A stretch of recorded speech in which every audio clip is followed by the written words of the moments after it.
Her aim was true, the shot clean, but the man she killed whispered a name she hadn't spoken in 12 years, her first husband's. The scent of dust and distant rain hung heavy in the air, a familiar prelude to the quiet desperation that often settled over Willow Creek.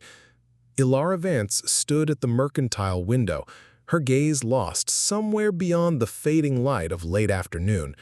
Her hand, calloused from years of tending a small garden and a demanding husband, rested lightly on the cold pane. The town, a collection of sun-baked wood and faded dreams, was her world now. It had been for 12 years, since she arrived on the arm of Sheriff John Vance, leaving behind a past she'd buried deeper than any prospector's claim. A flicker of movement caught her eye, a rider on the edge of town, silhouetted against the amber sky. Nothing unusual, but a subtle tremor ran through her. Elara had learned to trust these whispers of unease. John often said she felt the wind change before anyone else saw the dust. She watched the rider dismount, a tall figure in a duster, his hat pulled low. He was joined by two others, their forms blurring in the deepening twilight. The men walked with a predatory slouch, a rhythm that spoke of purpose and ill intent. She pulled back from the window, her breath catching. The bank. It stood directly across the square, a solid, unassuming structure that held the meager fortunes of Willow Creek. A knot tightened in her stomach. John was out, tracking a rustler's phantom trail some 30 miles north. He wouldn't be back before morning, maybe longer. She was alone, as she often was, in a town that relied on his broad shoulders and steady hand. The mercantile was empty, save for Mrs. Gable, the proprietor, whose sharp eyes missed nothing but rarely spoke of what they saw. Mrs. Gable, a woman forged from prairie grit, hummed a tuneless melody as she polished a glass jar. She glanced at Elara, a question in her gaze. Elara shook her head, a silent warning. The air thickened, heavy with unspoken anticipation. Then the crack, sharp and undeniable, a gunshot echoing off the false fronts of the buildings. Elara didn't think. Her body moved, driven by an instinct honed by years of living on the edge of a wild land. She snatched the Winchester rifle from behind the counter, its weight familiar in her hands. Mrs. Gable gasped, a small, choked sound. "Stay low, ma'am," Elara said, her voice a low rasp. She moved to the side door, the one that opened onto the alley leading directly behind the bank. Her heart hammered against her ribs, a frantic drumbeat. Memories, sharp and unwelcome, tried to claw their way to the surface. A different time, a different life, a different kind of fear. She pushed them down. Now was not the time. The alley was dim, cast in the long shadows of the setting sun. She heard shouts, the clatter of boots, and then a harsh, guttural cry from inside the bank. A man, she thought. One of them, or perhaps a teller. She gripped the rifle tighter, her knuckles white. She reached the back of the bank, peering around the corner. The front doors were wide open, a dark maw. One of the men, the tall one in the duster, stood silhouetted in the doorway, a sack of money clutched in his hand. Another man, shorter and stockier, was already mounted on his horse, waiting. The third was still inside, his shadow dancing against the wall. Elara raised the rifle, her aim true. She'd learned to shoot from her father, a quiet man who believed in self-reliance and the bite of cold steel. She'd practiced for years with John, his patient instruction sharpened her innate skill. The first shot was for the man on the horse, a clean hit. He cried out, slumping forward, his grip on the reins loosening. His horse shied, throwing him to the dust. The man in the doorway spun, surprised. His eyes, even from this distance, seemed to bore into hers, a flash of something, recognition or perhaps just fury. He raised his own weapon, a Colt Peacemaker, but Elara was faster. Her second shot found its mark, a clean, swift strike. He stumbled, the sack of money falling from his grasp, gold coins scattering across the dusty ground like spilled sunlight. He clutched his side, a dark stain blossoming on his duster. The third man burst from the bank, a wild, desperate look on his face. He saw his fallen comrades, saw Elara. For a moment he froze, then turned and fled into the fading light, disappearing into the labyrinth of the town's back alleys. Elara didn't pursue. Her focus was on the two men, one sprawled unmoving, the other struggling to stand. She approached cautiously, the rifle still raised. The tall man, the one she'd shot twice, had fallen to his knees. His duster was soaked with blood. His hat had fallen off, revealing a shock of dark, unruly hair. As she drew closer, a cold dread began to seep into her bones, colder than the evening air. The way he held his hand to his wound, the familiar lean of his shoulders even in agony.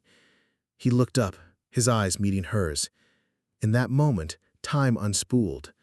The dust, the fading light, the quiet hum of the town all receded. There was only his face, etched with pain and something else. Recognition. Elara? The name was a ragged whisper torn from his throat. The rifle slipped from her grasp, hitting the ground with a dull thud. The world tilted. The face, the eyes, the way he said her name. It was Elias, her first husband, the man she'd mourned, the man she'd buried in her heart alongside a lifetime of shattered dreams, the man who had vanished without a trace, leaving her a widow, alone and adrift in a world that offered little solace. He coughed, a wet rattling sound, and blood flecked his lips. It's truly you." Elara knelt, oblivious to the blood seeping into the dust around him. Her fingers trembled as she reached out, tracing the sharp line of his jaw, the familiar scar above his left eyebrow, a relic of a childhood skirmish she'd long forgotten. He was older, his face gaunt, lines etched by time and hardship, but it was him, undeniably, unmistakably. "Elara?" She breathed, the name a prayer and a curse on her tongue. Her voice was barely audible, raw with disbelief and a crushing wave of grief she hadn't known she still carried. He coughed, a wet rattling sound, and blood flecked his lips. It's truly you." Elara knelt, oblivious to the blood seeping into the dust around him. Her fingers trembled as she reached out, tracing the sharp line of his jaw, the familiar scar above his left eyebrow, a relic of a childhood skirmish she'd long forgotten.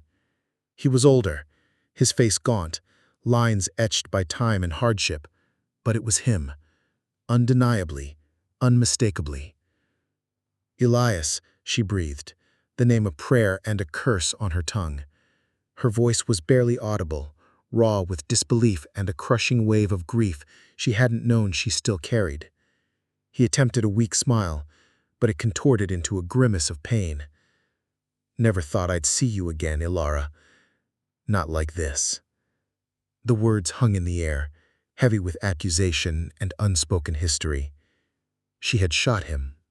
The man she once loved, the man she had believed dead. The irony was a bitter taste in her mouth. His breath grew shallow, each one a struggle. The boy, he grew up? Elara flinched. The boy, their son, another wound, fresh and bleeding, opened in her heart. "He did. He was strong, like you." Her voice broke. "He didn't make it through the fever, Elias, 3 years back." A spasm of pain crossed his face. A silent scream. His eyes, once bright and full of life, began to cloud. "My boy," he rasped, a tear tracing a path through the dust on his cheek. The silence that followed was immense, broken only by his ragged breathing. Elara reached for his hand, her fingers intertwining with his. His skin was cold, clammy. The life was draining from him, faster than the blood pooling beneath him. "Why, Elias?" she whispered, the question torn from the depths of her soul. "Why? Why did you leave? Why did you let me believe you were dead?" His gaze drifted, unfocused, then sharpened, locking onto hers one last time. "Debts, Elara. Debts I couldn't pay. Men, bad men. I had to disappear. To protect you. To protect him." He coughed again, a gurgling sound. "I never stopped thinking of you. Of both of you." His grip tightened on her hand, a surprising strength in his fading body. "I came back, Elara. I was going to make things right. For us. For our boy." His voice was barely a whisper now, fading with each word. This was my last chance." His eyes held hers, a plea, an apology, a lifetime of unspoken words. The light in them flickered, then dimmed. His grip on her hand slackened. The last breath escaped him, a soft sigh that seemed to carry all the sorrow of the world. He was gone, again, but this time she knew. She had seen him, she had touched him, and she had taken his life. A wail, deep and primal, tore from her throat, echoing across the quiet square. The townsfolk, drawn by the gunshots, began to emerge from their homes, their faces a mixture of fear and curiosity. They saw Elara, kneeling in the dust, cradling the head of the dead bank robber, her shoulders shaking with silent sobs. The moon rose, casting long, stark shadows across Willow Creek. The air grew cold, carrying the scent of pine and something else, something metallic and final. Elara sat on the porch of her small home, a blanket draped over her shoulders, but the chill seeped into her bones. The events of the evening replayed in her mind, a relentless loop, the gunshots, the fall, his face, his dying words, Elias. John would return soon. She could almost feel the vibration of his horse's hooves on the distant trail. How would she tell him? How could she explain that the man she had shot, the man who had tried to rob their town's bank, was the ghost of her past, the husband she had never truly mourned, because she never knew he was alive? The townsfolk had been kind, in their way. Mrs. Gable had brought her a cup of chamomile tea, her eyes full of pity. Old man Hemlock, the undertaker, had already taken Elias's body away, a grim efficiency in his movements. The other robber, the one she'd merely wounded, was subdued and was now locked in the small jail cell, his curses echoing faintly in the quiet night. Elara felt nothing but an aching emptiness. The shock had worn off, replaced by a profound, suffocating grief. It was a different kind of grief than when she'd lost their son, Caleb. That had been a sharp, searing pain, a wound that never truly healed. This was a slow, agonizing unraveling, a reopening of old scars and the creation of new, deeper ones. She traced the worn wood of the porch railing, her fingers following the grooves left by countless seasons. She thought of Elias as he had been, young, full of fire, a dreamer with a restless spirit. He had talked of striking it rich, of buying her a grand house, of a life free from toil. She had believed him. She had loved him with the fierce, unwavering devotion of a young woman who saw her future in his eyes. Then, he was gone. No note, no explanation, just a void. The emptiness had consumed her, leaving her hollowed out and adrift. She had tried to pick up the pieces, to build a new life. John had found her, a quiet, steady presence in a chaotic world. He offered her stability, a sense of belonging, a quiet love that slowly, patiently, filled some of the emptiness. She had come to cherish him, to rely on him, to love him in a way that was different from the passionate fire she'd felt for Elias, but no less true. Now, that carefully constructed life felt fragile, built on foundations of sand. The truth of Elias's survival, his reappearance as a robber, and her own hand in his death threatened to shatter everything. She heard the distant thud of hooves, growing steadily louder. John. Her stomach clenched. There was no escaping this. A few minutes later, a weary John Vance rode into the square. His horse, a sturdy bay named Ranger, looked as tired as its rider. He dismounted, his movements stiff from the long ride. His gaze swept over the unusually quiet town, then settled on his home, on Elara, a solitary figure on the porch. He saw the rifle lying on the ground near the bank, the still scattered coins. His eyes narrowed. He walked toward her, his spurs jingling softly in the silence. His face, usually open and kind, was etched with concern. He didn't need to ask. He saw the raw grief on her face, the way she was clutching herself as if to keep from breaking apart. "Elara," he said, his voice a low rumble. He knelt before her, taking her hands in his. They were cold. What happened? She looked at him, her eyes brimming with unshed tears. "A robbery, John. 3 men. I shot 2 of them." He nodded, his gaze unwavering. "I saw the other one in the cell, and the one by the bank." His voice dropped. "He's dead, Elara." She nodded, a single tear escaping and tracing a path down her cheek. "Yes." She took a ragged breath. "John, it was Elias." His strong hand stilled. For a long moment, he simply stared at her, his brow furrowed in disbelief. The name, Elias, hung in the air between them, a ghost from a past he knew only in fragments. He knew she had been a widow. He knew she rarely spoke of her first husband. "Elias?" he repeated, his voice barely above a whisper. Elara nodded, tears now flowing freely. "My first husband. He said he came back for us. For Caleb." Her voice broke on their son's name. "He didn't know Caleb was gone." John pulled her into his arms, holding her tightly as she sobbed into his shoulder. His own mind reeled. Elias, the robber, the man Elara had loved, had buried, the man she had now killed. The layers of tragedy were almost unbearable. He held her until her sobs subsided, until only the quiet shuddering of her body remained. He gently pulled back, his hands resting on her shoulders.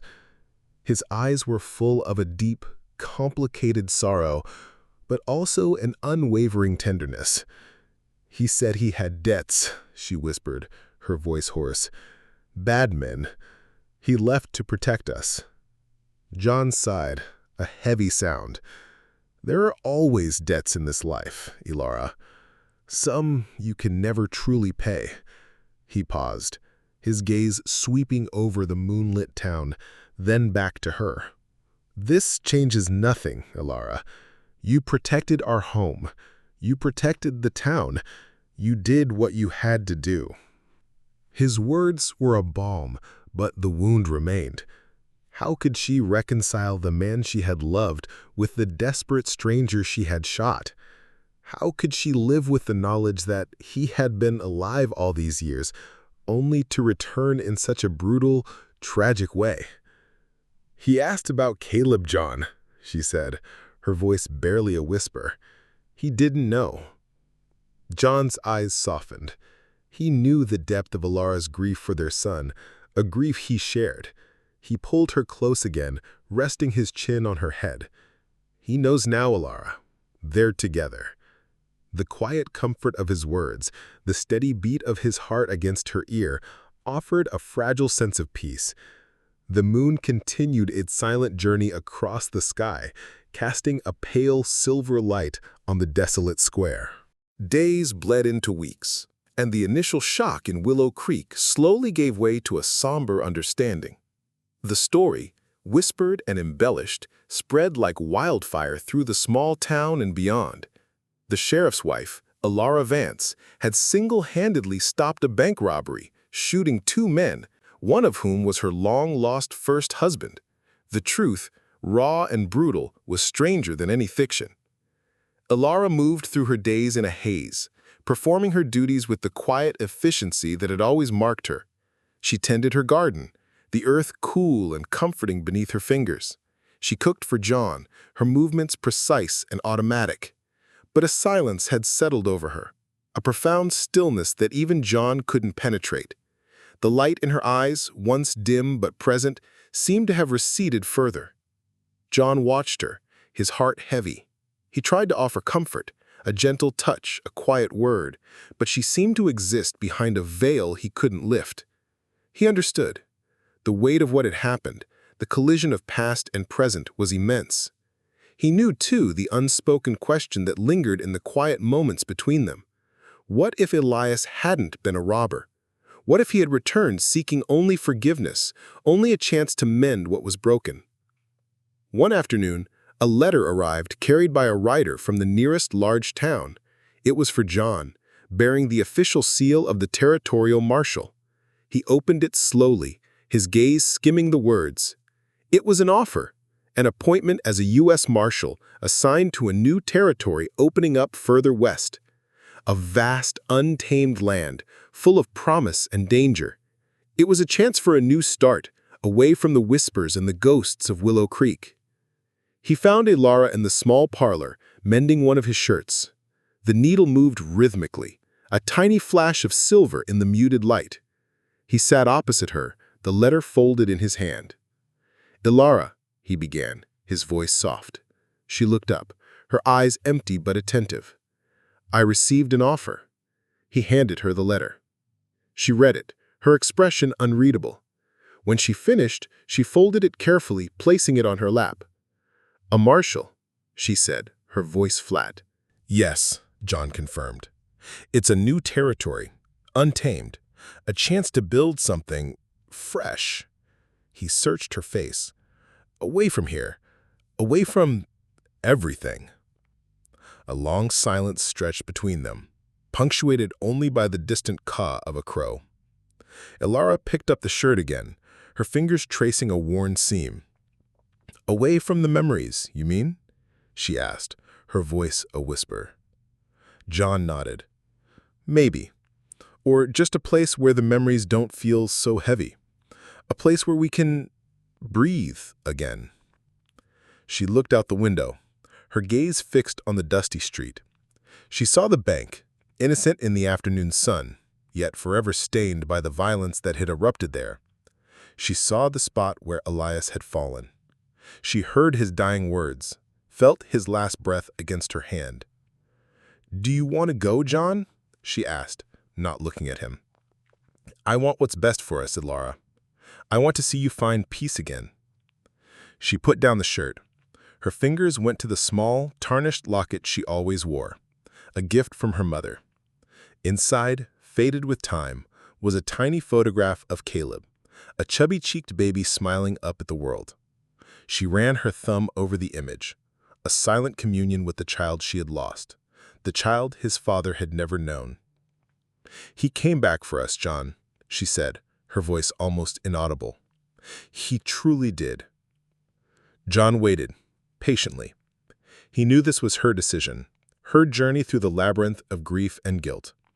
Finally, she turned to him, her eyes still clouded with sorrow, but a flicker of something else, something akin to acceptance, began to emerge. "It won't make the memories disappear, John," she said. "They're a part of me now, of us." She paused, a slow, deliberate breath. "But maybe a new horizon will help us carry them." Her gaze met his, and in her eyes John saw a fragile hope, a glimmer of the woman he loved trying to find her way back to the light. It wasn't a cure, but it was a beginning, a chance. He reached for her hand, intertwining their fingers. "Then we'll go," he said, his voice firm, full of quiet resolve. "Together." The decision, unspoken but understood, hung in the air. A new life, not as a replacement for the old, but as a continuation, scarred but resilient. The sun dipped lower, painting the sky in hues of orange and purple. The wind stirred, carrying the scent of dust and distant rain, but this time it felt less like a harbinger of dread and more like a gentle whisper of change. The town of Willow Creek would remain, a silent witness to a tragedy and a quiet act of redemption. And Elara, the sheriff's wife, would carry her burdens and her love, moving toward a new horizon, one step at a time. The echoes of the past would always be there, but so too would the steady hand of her husband, guiding her forward into an uncertain yet quietly hopeful future. If you enjoyed this incredible tale from the frontier, make sure to subscribe to our channel for more amazing stories from the American West. Click on the video on the screen for another tale we think you will love.